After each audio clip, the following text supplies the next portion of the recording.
वृंदावन के तीनों ठाकुर जयपुर के राजा द्वारा जयपुर में लाए गए थे।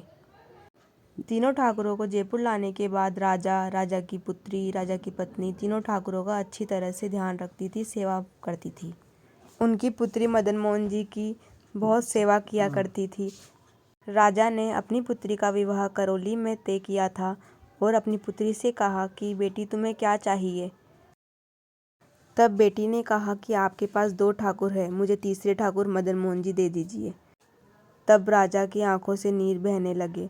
नहीं नहीं, ये तीनों ठाकुर मुझे प्राणों से भी प्यारे हैं, तू चाहे और कुछ मांग ले। राजा ने पुत्री से ऐसा कहा, पर पुत्री ने जिद की कि नहीं, मैं मदन मोहन जी ही लूँगी, वरना विदाई नहीं होगी। फिर राजा ने पुत्री के आगे शर्त रखी कि वो मदन मोहन जी की हूबहू 6 मूर्तियाँ और बनवाएंगे और 1 मदन मोहन जी होंगे। अगर तुमने असली मदन मोहन जी को पहचान लिया तो तुम मदन मोहन जी को अपने साथ करौली ले जा सकती हो।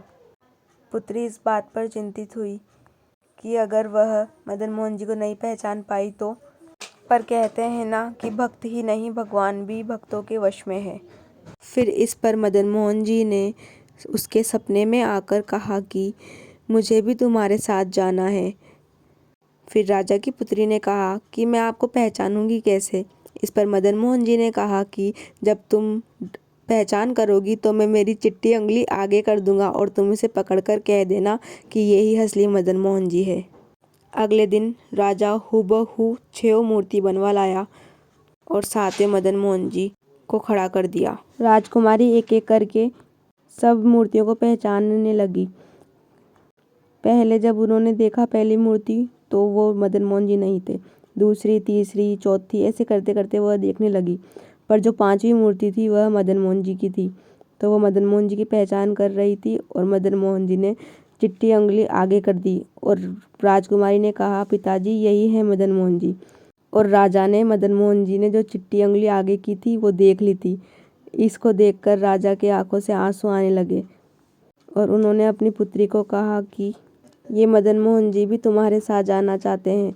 भक्तों और भगवान का ऐसा प्रेम देखकर राजा की आंखों से आंसू छलक उठे और राजा ने मदन मोहन जी को अपनी राजकुमारी के साथ करौली भेज दिया और आज वर्तमान में मदन मोहन जी का मंदिर करौली में स्थित है।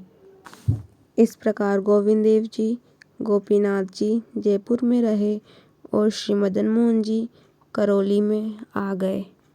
ऐसा माना जाता है कि मदन मोहन जी के पाँव हूबहू श्री कृष्ण के समान दिखाई देते हैं। साक्षात श्री कृष्ण के समान चरणों वाले श्री मदन मोहन जी की रचना है।